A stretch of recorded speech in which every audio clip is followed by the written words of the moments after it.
ఏం పేరు మీ పేరు? అనుముల కోటేష్. ఏం పోస్ట్ వచ్చింది మీకు? మా మండల పంచాయతీ ఆఫీసర్. ఎట్లా అనిపిస్తా ఉందన్న మీకు ఈ జాబ్ రావడం? ఎన్ని సంవత్సరాల నిరీక్షణ అవుతుంది? ఇది నిరీక్షణ అని కాదు, యాక్చువల్ 2016లో కొట్టాలి జాబ్. నాకు అనివార్య ఆరోగ్య పరిస్థితి కొట్టలేకపోయినా, కానీ పంచాయత్ సెక్రటరీ ఉద్యోగం చేస్తూ మళ్ళీ మా డిపార్ట్మెంట్ లో నేనే బాస్ కావడం, పంచాయత్ సెక్రటరీ బాస్ కావడం చాలా ఆనందంగా ఉంది. యాక్చువల్గా గ్రూప్ 2 అనేది నా డ్రీమ్. ఇంకా గ్రూప్ 2 లో ఇంకా మంచి పోస్ట్ కొట్టాలని కోరుకుంటూ దీన్ని మాత్రం ఈ రోజు మనం చాలా సంతోషంగా ఫీల్ అవుతున్నా. అంటే ఎట్లా చదివేది మీరు చదువుకునేటప్పుడు? అంటే ఎలా ఉండేది మీ చదువు? ప్రిపరేషన్ అయ్యేటప్పుడు చాలా రిస్క్ డిసిజన్ తీసుకున్నా. జాబ్ వదిలిపెట్టి అబ్స్కాండ్ అయినా.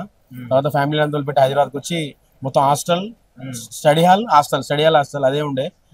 చాలా రిస్క్ చేసి చదివినా, వచ్చినందుకు కష్టానికి ప్రతిఫలం దక్కిందని భావిస్తుంది. అంటే గతంలో ఉన్నప్పుడు, గవర్నమెంట్ ఉన్నప్పుడు బీఆర్ఎస్ చాలా వరకు నోటిఫికేషన్లు అయితే క్యాన్సిల్ అయినాయి. ఇది గవర్నమెంట్ వచ్చిన తర్వాత స్టాండ్ తీసుకొని మరి రేవంత్ రెడ్డి గారు ఉద్యోగాలు ఇస్తారు.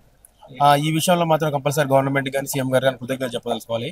ఎందుకంటే ఎగ్జామ్ పెట్టిన 1 year లోపే మన పోస్టులు